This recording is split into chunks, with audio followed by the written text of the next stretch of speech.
Hello, everyone. Welcome to the channel for everything Arsenal and everything football. Thanks for being here. I hope you're all doing well. And the transfer deadline is almost here. It's going to be on Monday, 11:30 p.m. UK time. And probably you're not going to be as busy as we were in the last window with Partey and a couple of signings we were trying to make. But this time round, it's going to be maybe a quiet one, but we are hoping we are not hoping, but we're expecting a couple of deals maybe to go through. So I have Cossyz here back with me again from Cossyz Arsenal Podcast. How are you? I'm okay, I'm okay, Glenn. How are you? I'm actually doing very, very fine. Yeah.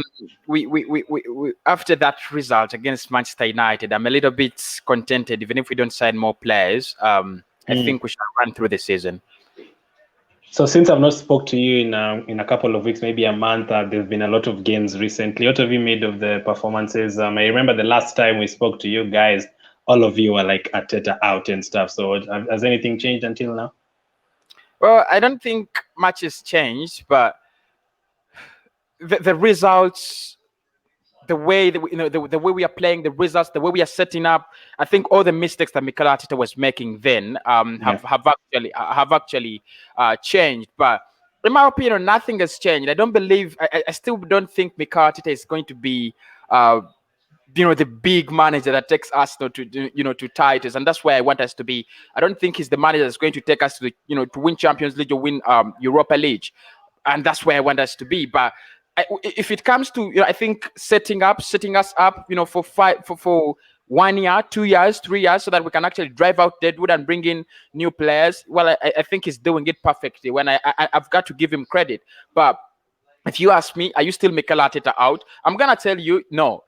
Right now we need to build a squad, but at some point in time, we will need to get in a manager that is focused on winning, that a manager that can make us win titles, managers that can make us great again. I don't see that in Mikel Arteta, but I'm gonna give him credit. He's turned things around. Frank Lampard is sacked, and when we were 15th, Frank Lampard was on top of the table, joint top with Tottenham Hotspur, fighting with Liverpool. Yeah. They were so good, and he's now sacked. Mikel Arteta is still there, fighting for points with Manchester United, who have been unbeaten, in 17 away games. I think he has done so many things right, and credit a manager where he needs credit. I think I'm giving him credit right now.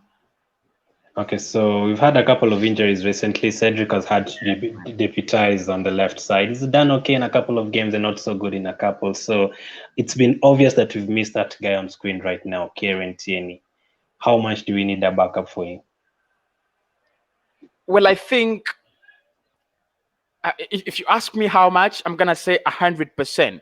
Well, Cedric was good, but you see how much we miss a left back. You see how much Arsenal really misses Kieran Tierney. For fullbacks in modern football, fullbacks are not. It's not all about getting the ball and defending it. It's all about taking it up front, the crossing. How much we know how much fullbacks in modern football, they contribute to goals. They contribute to goal scoring. Against United, we almost never had fullbacks. If you guys saw that, it was either Pepe, Willian, that trying to make things happen on the flanks. We never had fullbacks. Cedric in the first half tried to come up and. He was just getting exposed. He was just getting exploited, on the other end. So what he did, he stayed back for the rest of the game in the second half. Many people are gonna tell me, Kossi, he had a decent game, but yeah, I understand he had a decent game, but he didn't give us. He only gave us 30% of what a fullback should give us. He might be very good as a right back because that is where he plays, but as a left back, he's playing out of position. He can't come forward. Did we get any crosses from Cedric yesterday? Did we get any decent crosses from our fullbacks? Yeah. No, we didn't. And you can't beat teams if your fullbacks are not working in modern football. And of course, we know Mikel Arteta is trying to play the pressing game, press them, have the ball, press them. You can't press if you don't have your fullbacks. Look at Liverpool. Robertson and trainer Alexander-Arnold. Right now, everything is just dead for them, and their fullbacks are not working.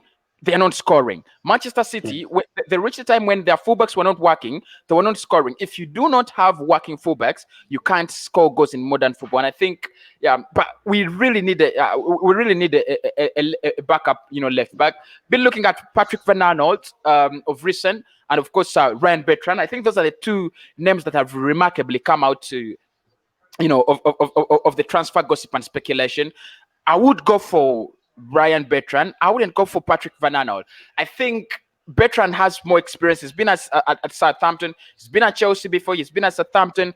For me, he has proven himself as a very good left back. He's just 28 years of age. You're gonna have him. He's not going to take a lot of money. He has 5 months now because January is ending. He has 5 months left on his contract. You're gonna take him. You've got to take him. I think it would be Ryan Bertrand. And he would offer very, very good competition to Kieran Tierney. And there is much Kieran Tierney could actually learn from Ryan Bertrand. So we need a left back, a backup left back. There are so many games coming in. We play. Just look at this. We played in the midweek against Southampton. Then we played. Actually, we played over the last weekend against Southampton. We played in the midweek against Southampton again. We played over the weekend against Manchester United. We are playing Wolves in the midweek. And again, we shall play over the weekend. I think, will it be Aston Villa away from home? Those games are so many. And, you need almost 2 players per position, in your squad. And I think, having a left back, one left back like this is so dangerous. And we see right now, we can see why we need a left back. Are you now seeing, are you surprised that Kolasinac was let go without any backup plan? Well, I was not surprised because I think the first thing, like Mikel Arteta said, the first phase was trim the squad, get the deadwood out. That was the first phase. It was so clear, Saliba going out on loan, Sead Kolasinac getting out, Ozil, Socrates, and now, fighting Mustafi. The first phase was let go of some players because there was no way you're going to sign players when you had 2 extra positions, actually 2 extra players out of the squad. That was so redundant. So what they were doing was get out some players in phase 1, and then in phase 2 try to get in some players in positions that will actually demand a lot of replacement. And you could see we brought in a goalkeeper. That was a brilliant signing out of nowhere. I think I'll credit Arsenal for that. We brought in a creative player, and right now, if we can get a left back, I wasn't shocked. I think it was not buy and replace, but it was drive out Deadwood and then see how much more transfers, how many players you can actually bring in. At the start of the transfer window, how many players did you want to be bought? The truth is, I wanted 3 players. To come in. I wanted 2 creative players, first and foremost, because I didn't know that Sead Kolasinac was going to leave on loan. So I wanted 2 creative midfielders. I wanted someone who could play with Thomas Partey, a link-up player, a player that links up play, and I wanted a number 10. Those are the 2 players actually I wanted to sign for Arsenal. And I always said it on my streams that the problem is creating goals. We can't score if we cannot create. Or we need 2 creative players because the midfield looked so hollow. The midfield looked so, out of ideas. But with the coming of Emile Smith-Rowe, then the picture changed a little. I was like, okay, if you have Emile Smith-Rowe, instead of disappointing him, bringing in Isco, or bringing in players like Isco, Joan Jordan, or who else, and disappoint Emile Smith-Rowe, we better get in a player, a creative player, alongside Emile Smith-Rowe. Now, we have Martin Odegaard. I think that is enough for now because we do not have the money and we are going to keep doing loans and loans and loans. So that is enough. Can we get a fullback? But I wanted 3 players. I was also looking at the right back. Surprisingly, I wasn't looking at the left back. I was looking at the right back. Then Cedric, Bellerin, and Ainsley, all of them was so poor. Their game was, their standards were so low, and I wanted, a right back as bad as possible. But now I think, if we can rectify many of those positions in the summer, if we can get a left back, we have already gotten a goalkeeper backup, who I think is a decent goalkeeper. We have Martin Odegaard, who we need to give a lot of time to see what he's going to offer at Arsenal. Well, I think it's I might as well say, for now, we are doing well in the window. So these teams that we've been linked to their players, Southampton and Crystal Palace, we've played them in the last 2 weeks. Yeah. And I remember when I did the opposition preview, the Crystal Palace fan, they said they do not like Van Aanholt. They said he's dropped off form badly. He's not a good defender. He's good going forward, just like Alonso at Chelsea and Kolasinac at Arsenal, but defending very poor. So you're saying you're not keen on Van Aanholt. And is it even a loan or a permanent deal? Of course, they wanted to do it as a loan deal. In the beginning, just like you saw the Cedric deal. Then, in the end, maybe in the summer, they make it a permanent one. It's the same one. It's the same deal with Ryan Bertrand. They would want to make him a loan deal and then sign him on a permanent contract in the summer. Probably give him 3 years, 4 years, because that's typical of what Arsenal do. They will give you 4 years if you sign as a free agent in January.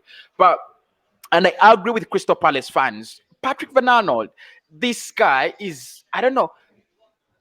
I want to compare him to the Tottenham right back, the one, Matt Doherty. Yeah, they're so good going forward. He takes free kicks. If you have noticed, he's gonna take the free kick. He's gonna take the corners. He's so good going forward. But defensive wise, he's a liability. He's a defensive liability, and I don't want Arsenal. I really don't want Arsenal to bring him in, because if phase one was driving out Deadwood, then you don't need to. You have to make sure that in the transfer policy is rectified to a point that you don't have more Deadwood coming into the side. Van Aanholt is Deadwood. I'd rather go for Ryan Bertrand. Van Aanholt defensively is a liability. Going forward, maybe that he's a good player going forward. But again, no. We need a player who can balance play. Defend and go forward. I think Kieran Tierney is doing that very well. You just need someone who can actually provide at least 3/4 of what Kieran Tierney provides when Kieran Tierney is away. Yeah, you mentioned that Bertrand has played for Chelsea. Van Aanholt has also played for Chelsea. So we are not keen on Van Aanholt though. So let's go to Ryan Bertrand. So Ryan Bertrand is your choice? Yeah, on loan? Or do you want a permanent signing? Would you sign him for 10 million? No, not really. He has 5 months left on his contract at Southampton. I would give them around 3 to 4.5 million. That is the maximum I would do. 3 to 4.5 million. And I think if Arsenal are serious, they can get him, because I don't think he will reject Arsenal, first and foremost.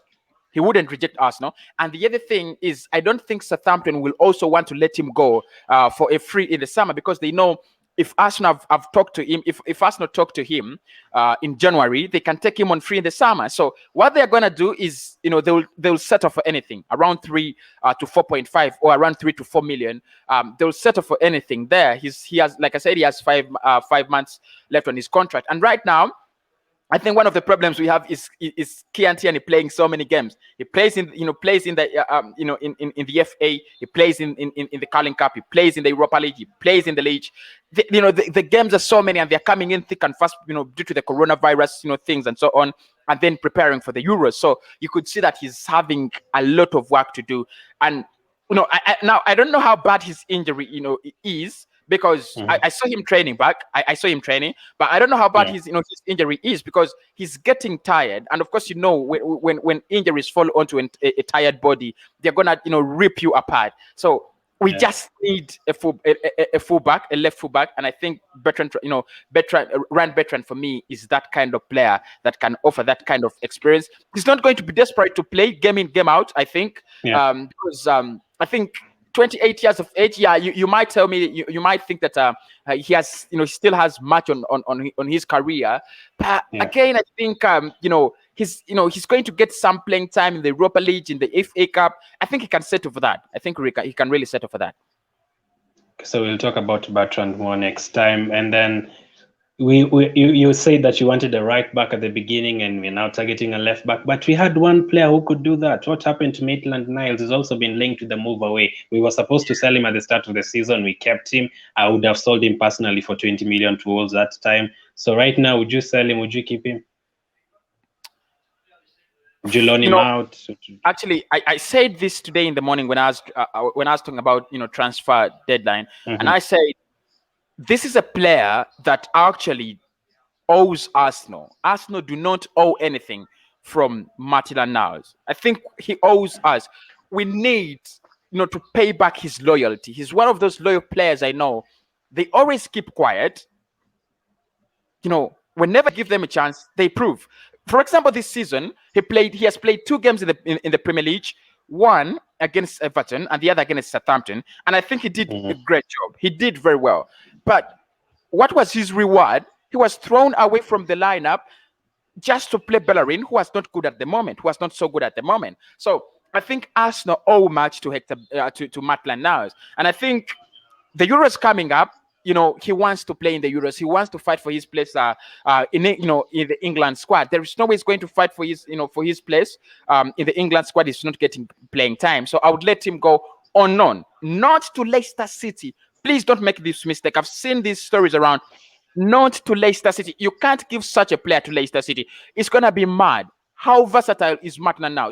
We have seen him in the Europa League this season. He can play very well in the midfield as if he was born a midfielder. He can play in the right back as if he was born a right back, and he can play in the left back as if he was born a left back. Don't give Leicester City Maitland Niles. It's a big mistake. It's gonna be a very big mistake. I think he can do with a club like what? Wolves. We would give him to Wolves, something like that. Southampton want him. Okay, but I also see Southampton as very, very close to us in the race, very close to us. And trust me, Maitland Niles, if he gets playing time, is going to become a hell of a player. Trust me, he has all the abilities. He's very calm on the ball. He has all the abilities to play to play football. He doesn't lose the ball. He's so good. I wouldn't give him to Southampton or Leicester City. I would give him to Wolves. They also look like our competitors, but for the better of the player, I'd give him to Wolves. So, but I still ask my question: what does Bellerin offer to us? Much different. How clear is he from Maitland Niles? Your captain. Our captain. I still don't get it. I still don't get why Maitland Niles cannot play 10 games out of 20 in this Premier League season when Bellerin has been so awful. I just don't get it. Maybe it's because Bellerin adds more to the press going forward, and I think Mikel Arteta loves pressing players. He has just made it clear. He's made it clear whoever is in his team must be able to play that one and press the opponent. Maybe that's the reason, but I think Maitland Niles, for his own opportunity to fight for a position in the England squad in the Euros, he needs to get a loan deal. But don't sell him. Don't sell him. It would be a big mistake. Cedric is going to get out of this football club as soon as possible. So what if Southampton say for 6 months let's exchange Bertrand and Niles? Do you accept that? That's a little bit tricky. That's a tricky one. I'm gonna say that's a really, really, really tricky one, because I think Niles. I think the only thing we need with Niles is for him to get playing time.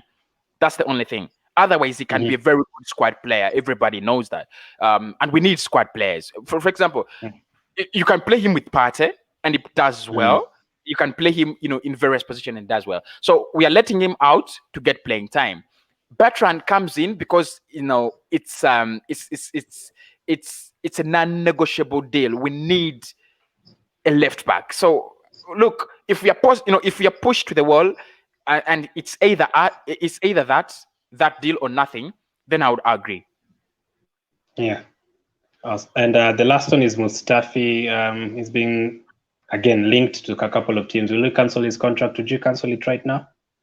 Yeah, I would cancel Squadron Mustafi's contract. He's been looked at Liverpool as one of those players that could actually solve their defensive woes and traumas they're going through. To increase their defensive woes. I don't know what they're talking about. If he actually goes there and performs, I'll be very surprised. Yeah, but the fact is, I think it would be a great deal if Arsenal do it. Terminating his contract, it would be a great deal. It's clear that he doesn't have a journey with Arsenal anymore. He's not part of our voyage. He's not part of it. So he has already made it clear in the summer he's going to be living on a free transfer and he's going to be taking a lot of wages. Is he getting 100k plus? He's going to get he's getting a lot of wages and until the end of the season. So if you have a chance to cancel his contract amid talks that Liverpool want to take him, and look. Someone is gonna say, "Cosy, how are you mad? You're giving Liverpool a trophy by giving them a defender." But I'm also saving Arsenal the troubles of fighting, with players like Schalke and Mustafi and cutting the wage bill. So I would let him go. Trust me. I would cancel his contract. And I pray Arsenal, even if it's the last deal we do, we should cancel his contract. You said 100k a week. Realistically, if you're the Arsenal board or something, how much do you think Mustafi should be paid right now? What 30k? 30k should be getting 30k. 100k. Just imagine. He's not offering anything, Glenn. He's not offering anything, and these are the problems that we have done in the past transfers that are haunting us under Arsene Wenger, under Unai Emery. These players are not offering anything. Absolutely nothing. You could see, I was surprised in the last 2 games. There is a way, I don't know whether there is a switch that, Arsenal players have in their boardroom or in their dressing room. They just flick on and the player gets onto form. Somehow, Granit Xhaka flicks on his switch and is on form for almost consistently for 7 games. Yeah? Yeah. Pepe flicks on his switch. 2 games, he's brilliant. You could see at least that there is something, you expect out of Willian. There is something you expect out of Pepe. There is nothing we expect out of Schalke and Mustafi. The fan base is tired. They're done, with this player, and he's getting 100k, and that's the reason as why we cannot sign, players, because we have a player who gets 100k and he's not offering anything. He has to leave. He has to leave. That's a fact. He has to leave. So that's the latest transfer news. We'll try to do more videos here with Cosy and also on his channel, maybe today or tomorrow before the transfer deadline. So thank you for that. So he said he wants Ryan Bertrand. So let's see if you're gonna get him. As of now, more videos coming soon. Thank you for watching. Keep staying safe, and I'll catch up with you guys later.